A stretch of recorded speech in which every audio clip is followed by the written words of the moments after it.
Hey, everybody. It is Thursday. I am super excited about our conversation today. I'm going to give some people some time to come on.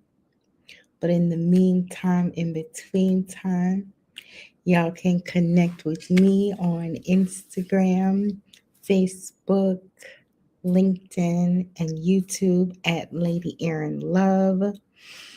I intend to come to you live via Love Gates Global to have conversations about what's happening in Ghana, from real estate to relocating to housing to fulfilling your philanthropic goals and dreams. Today, I'm super excited to talk about citizenship, property, and inheritance, and what the diaspora must understand when positioning and preparing to do life or business in Africa. So, y'all tune in, share the link with a friend or a family member, anybody that you believe would be interested in this conversation, because I'm going to give it to you real and I'm going to give it to you raw. We must understand the nature of the territory and the environment that we are going into. I believe that it's vitally important, super important that we know certain things when it comes to citizenship, property, and getting our inheritance, because we do have access, and truly it's high time that we tap into it. So, for those of you that know me, hey lovelies, and for those that are new to me, I am Erin Porche. I am a global strategist. I own Global's Consulting Group and also Love Gates Global, as well as Radically Rich University. And I am just super excited to continue these conversations because I live in Ghana. I love Ghana. I'm raising my son in Ghana. And truly, I want to help and support as many that are interested in finding your way back home, finding your way back home, and really enjoying the fruits of all that the continent has to offer. But I would be irresponsible if I didn't tell y'all the truth. I've been on this journey for about 3 years and growing, and life and business continues. But at the end of the day, the truth, the reality is, we just need to talk about it. Plain and simple. Eliminate the guesswork, be informed, and make adult decisions.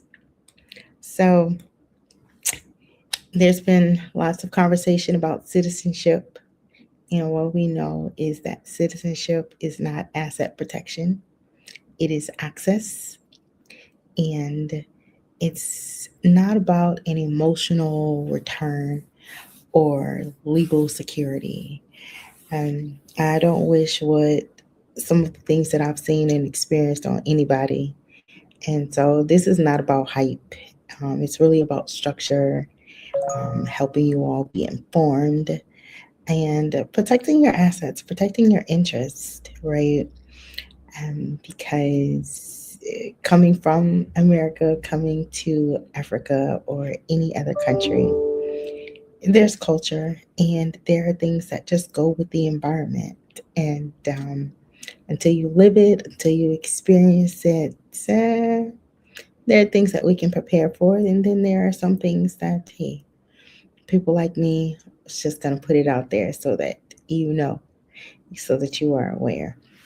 So, to be a part of the historic African diaspora, if you're considering to relocate, considering to invest, want to claim citizenship or secure generational assets in Africa, you really need clarity before making the commitment. And that's what we're going to talk about today. We want to give you some clarity as you prepare and position to make the commitment to come on home, because you have access And home is where it's at. We all truly belong. So, in that, let's navigate and do it together. So, let's get right into it. Share the live with someone else, someone that you believe would benefit from the details of what we're going to talk about today.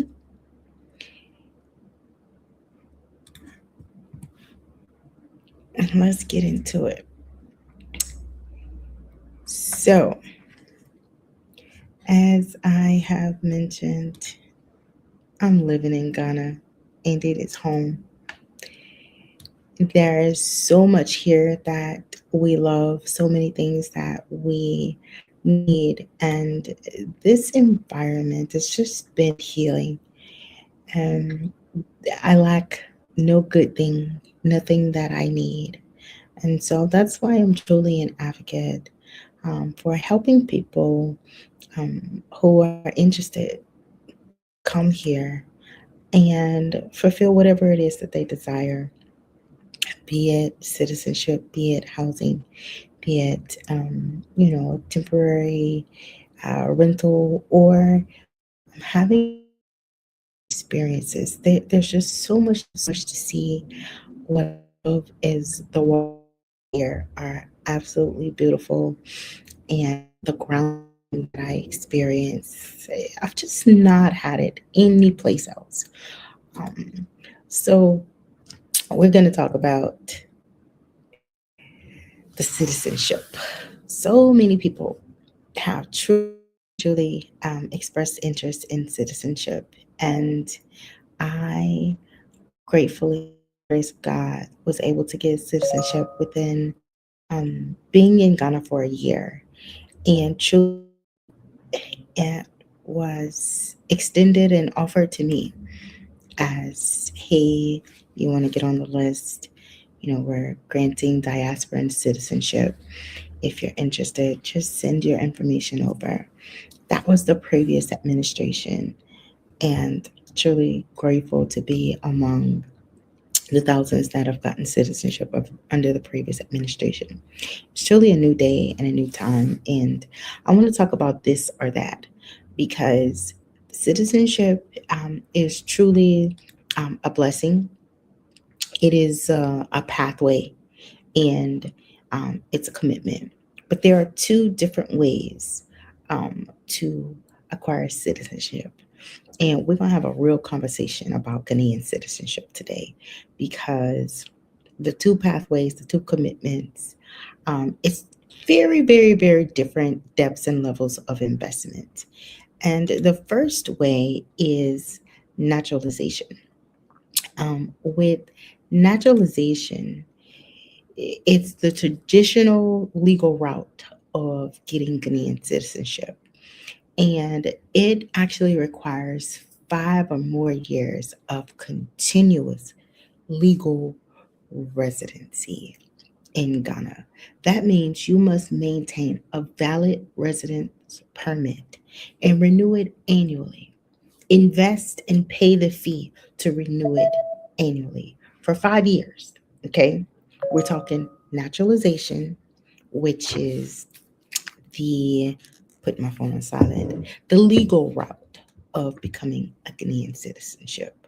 So just to rewind that and make it clear, 5 years or more of continuous residency living in Ghana with a valid permit that you have paid for. That's two investments right there. For 5 years, you are living here, meaning you're paying rent or some fee to provide housing, as well as investing to pay for your permit. You must also demonstrate contribution to Ghana. You must show good character, have a police clearance, and be familiar with the language. And you also must be able to realistically be able to provide for your cost of living. This path, it requires patience and it requires presence. And to also show proof of integration, proof that you are being integrated into the culture and you're doing life and business here. So that citizenship pathway of naturalization, it requires time and it also requires an investment of 25,000 Ghana cities after you have invested the 5 years and paid for your residence permit, renewing it on an annual basis. You also pay 25,000 Ghana cities, which is equivalent to the $2,500. Okay, that is the government fee. So when you look at the naturalization over 5 to 7 years minimum, you've invested more than, way more than $10,000 over the course of that 5. Way more. Okay, but that's the legal route. Now, that's this. That we have an opportunity and access to tap into, that would be considered the diaspora citizenship drive. The diaspora citizenship drive has been brought to us by Foreign Affairs, Office of Interior, and the Office of Diaspora Affairs. And I truly, truly believe that it is an opportunity to secure citizenship, and it has been extended graciously.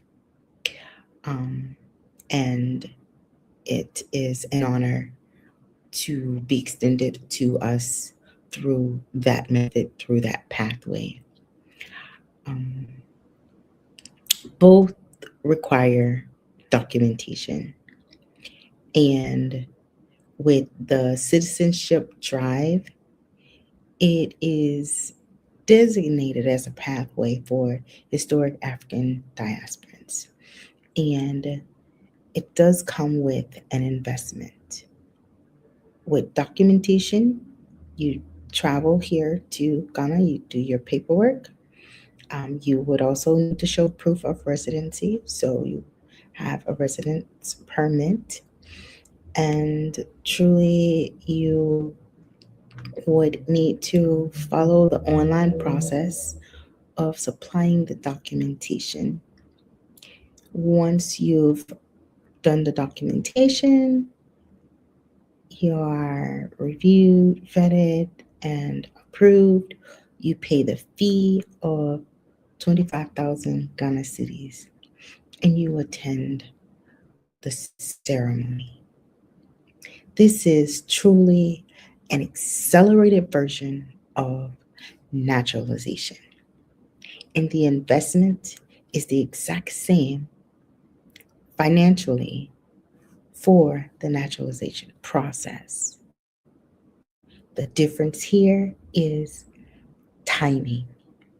You don't necessarily have to wait the 5 to 7 year minimum and also have residency, living in Ghana, eating in Ghana, sleeping in Ghana, investing, etc., and so on.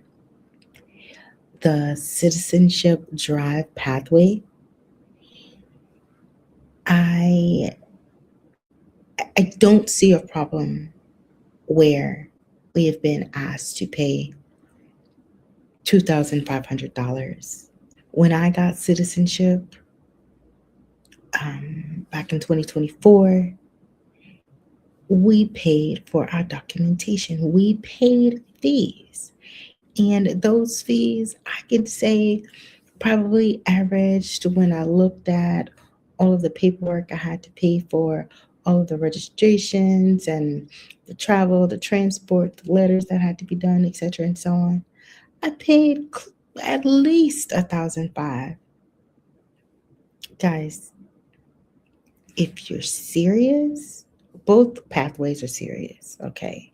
If you are really interested in reclaiming your access and identity on the continent and you want to become a Ghanaian citizen, go through the process of the diaspora citizenship drive, because truly it's an accelerated pathway to getting your citizenship as a Ghanaian. It's structured and it's accelerated. So, if you want to integrate over time and you're serious about reclaiming your identity, they both require commitment. They're just not the same when it comes to timelines. And you just want to know the difference before you move. Don't hear much conversation about helping you to see what the process the process that you're being taken through has always existed in a different form as naturalization. And now they are formalizing it and structuring it in a fashion to where there is some due diligence. Because we can say that X number of individuals got citizenship, and how many times have they traveled to Ghana since? What is their level of commitment and engagement or involvement here on the continent, right? And so, for those that are serious, for those that believe that you're led and you're called and you have a work to do here and you want to reside here, you want to do business here, you want to do your philanthropic endeavors, go through the process of doing the diaspora citizenship and make the investment. Truly, it is worth it. It is truly, truly worth it. And you can ask any questions that you all have. Feel free to drop them in the chat or DM me on any of the platforms. Happy to answer any questions or support you in navigating this process.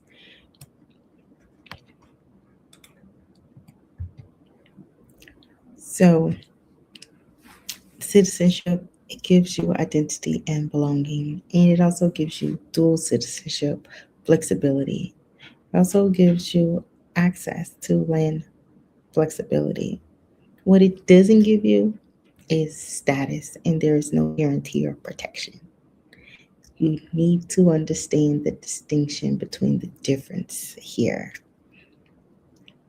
The protection is a whole different conversation, but understanding that there's foundations to everything, you are able to make better decisions as you move forward.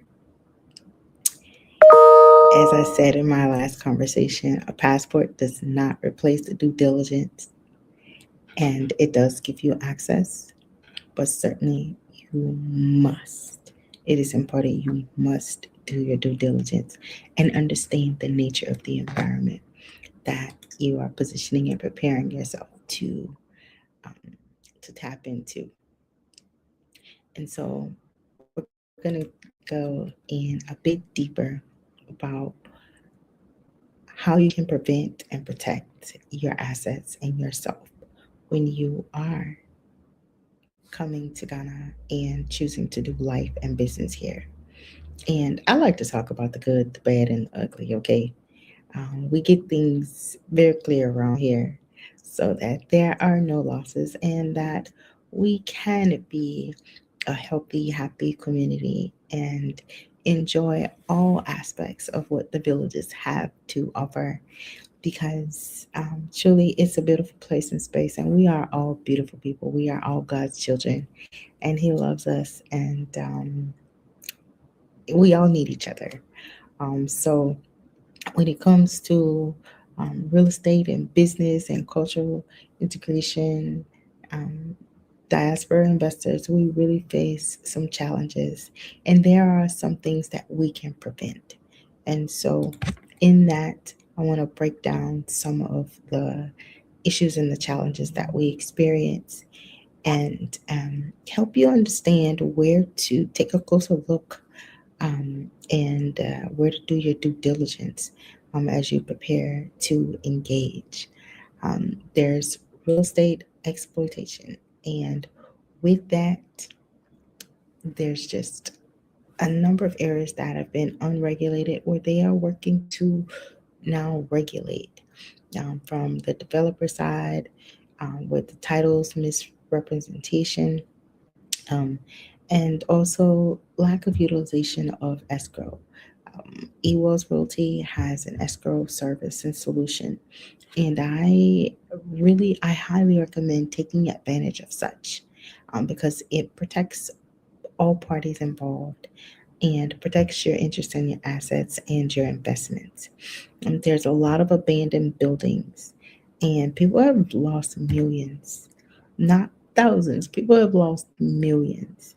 And so we want to help you protect your finances because you're coming in good faith. You're coming with an optimistic mind and you're coming with heart. And you want to not only get a piece of Africa, but you also want to give and you want to help and support others. But we want y'all to do that with your eyes wide open, and seeing things clearly, so that it's fruitful and beneficial to all parties involved and concerned. If you are moving on your retirement savings, and that's your primary asset, listen. Africa is not where you want to experiment at all. It is not the place to, move around like it's a playground and figure things out. You need to come equipped and ready and be mindful in how you move, especially when it comes to finances. And so the next area is business vulnerability. When we think about doing business, when it comes to documentation, that's an area of weakness, truly. There's a lot of verbal conversations um, and not enough putting things in writing. And so those handshake partnerships, those, okay, I got you, I'm going to do this, that, and the other verbals, listen, put it in writing, get it in black and white, via email, via text message, on a contract, whatever it is, put it in black and white. Ensure that you are having the conversations and fleshing out the details of whatever the agreement is, whatever the service is, whatever the support is, whatever the contract is, from in doing business, from the employees all the way to the contracts of providing the services or the solutions or the products. Okay, you want to um, cover yourself so that you have documentation, because otherwise you'll find yourself doing a whole lot of things based off of conversation, based off of words. And when it comes down to the results, it comes down to payment, etc., and so on, amnesia kicks in, and it's serious. So make sure that you avoid that lack of documentation. Um, and even in that, there are times where I've seen contracts are not even enforceable, especially if you don't understand the shareholders' agreements. Listen, don't move your money. Do not move your capital, okay? The third thing that we want to talk about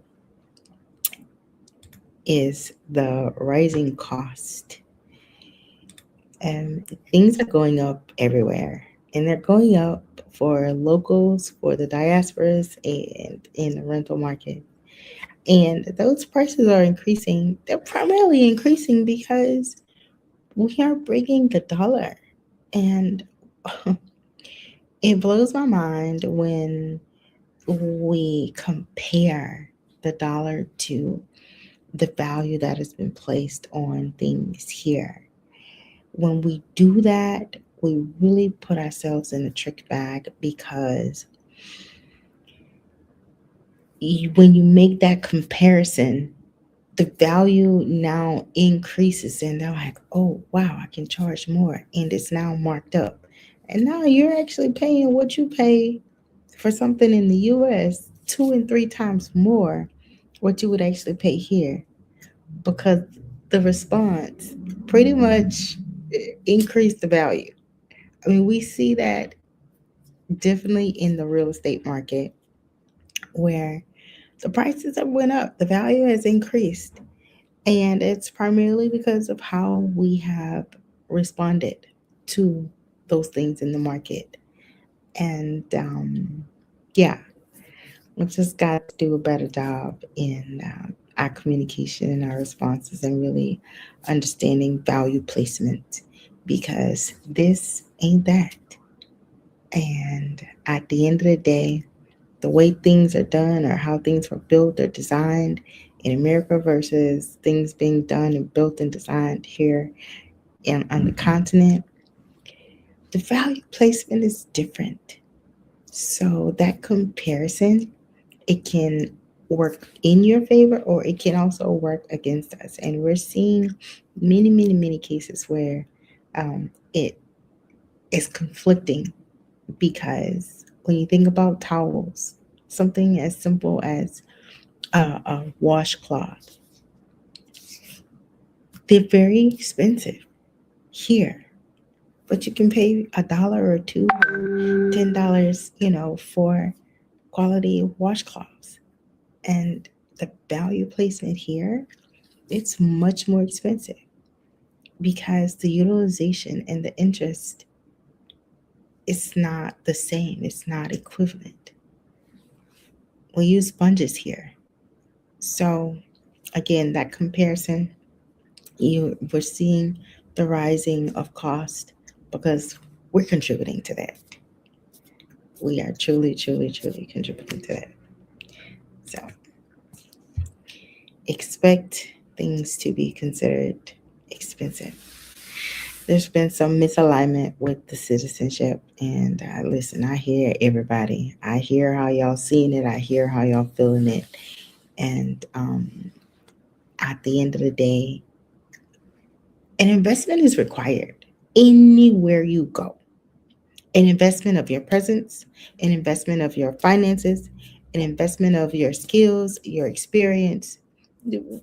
There's got to be some sort of contribution, some sort of exchange.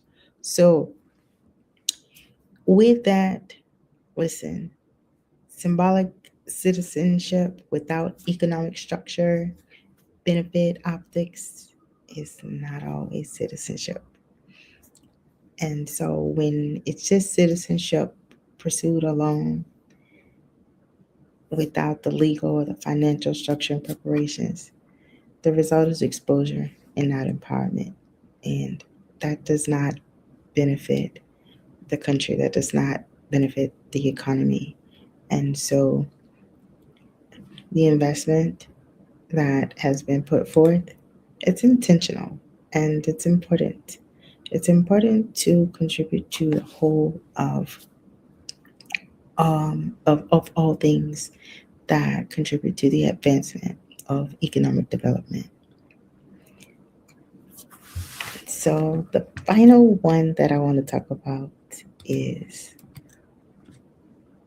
the cultural reality. The cultural reality, the relocation, it is not just a vacation. Although when we come here, we feel so calm, so relaxed, so at peace. It's a beautiful thing to disconnect from the stressors and all of the pressure of life and wherever you come from in the diaspora. To be able to get grounded and be at the center of the equator, it's just an indescribable feeling. And in that, you're breathing different. in that we're consuming better quality food, food that is more nutritious, and it's actually fulfilling on a cellular level. I know so many people experience that creativity comes back, the energy is high, and it's just a beautiful thing. And so that is what we call being at home and a place to belong. And knowing that every person that you look at or every other person looks just like you. There's so many indescribable aspects of coming back home and the feelings that it creates, the excitement that it creates. Listen, it's real. It's real. It's real. It's real. And we all need to cling and cleave to that and hold on to that and get grounded in that. But at the same time, we've got to know and understand that the culture here is different from where you come from. And so getting an understanding of that cultural reality and the differences and being able to build trust and establish yourself, it's so important that we do the research and ask questions and respect the existing culture, because otherwise it creates a lot of misunderstandings. It's so important that we have that psychological shift, because the identity that was influenced, you begin to shed that component and you really begin to get grounded. But in this environment, the ways of life, it is what it is. And truly, you have to be able to find that way of integration, because going against it or trying to change it, especially when you don't fully understand the intricacies of it and how deeply rooted the culture, you're asking for trouble. And so, respecting, knowing, and understanding the nature of the environment and the culture of the environment that you enter, it's vitally, vitally important in order to um, do life and to do business. And also, I want to mention that healing is truly, truly required. And you can really heal in this environment. I personally have been able to tap into a flow where healing occurs on a daily basis. And I tell you, it's been a beautiful thing to know that I'm healed and I'm whole and able to thrive and navigate in any environment. That is priceless. So, the real question, what it all boils down to, before you invest, before you relocate, before you make a decision on citizenship, diaspora must get honest about what you truly want, what you're truly seeking. What is the why? What is truly your why when you want to come back home? What are you seeking? What is that identity? What yield do you want? Do you want belonging? Do you want leverage? We've got to know that getting our inheritance is not emotion. it's important to have some sort of structure, and we can't build generational wealth on sentiments alone. So there are some protections that we can put in place.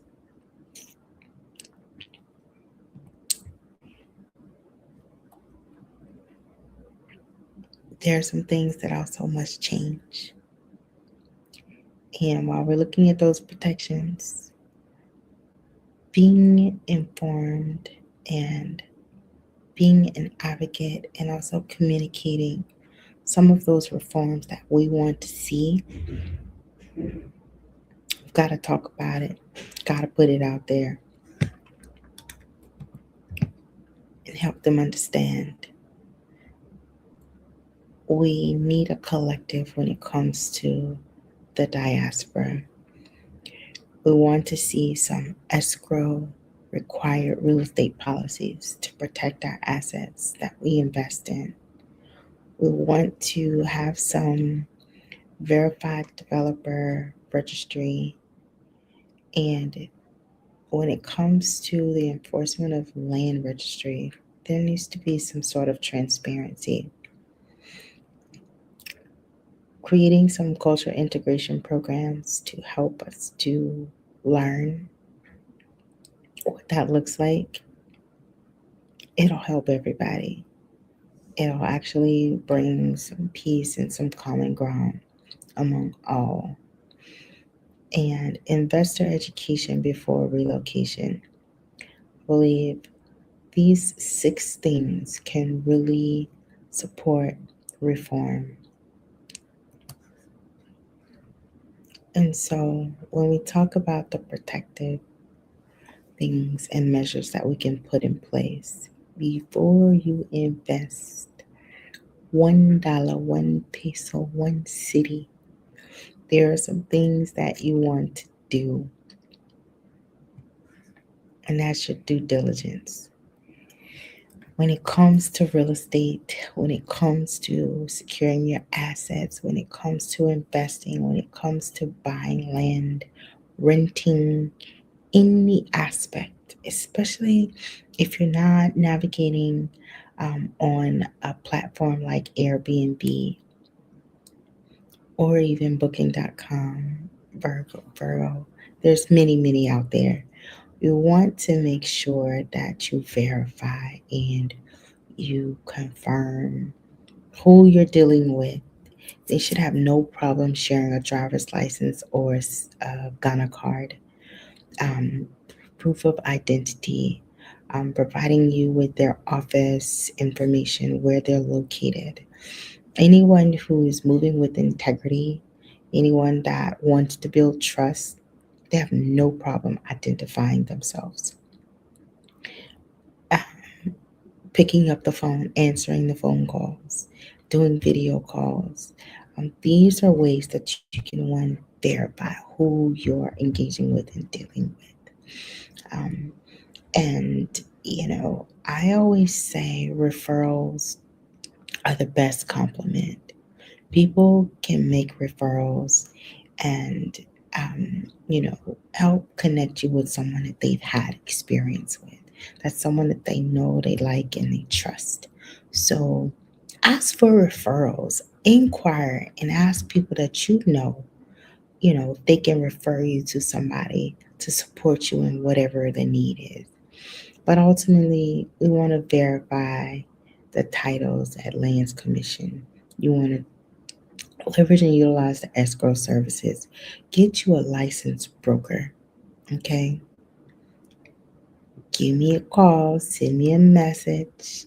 We can support in any aspect when it comes to building, buying, renting, land banking, commercial. I'm all into the commercial side of the house, but also, available to support with residential.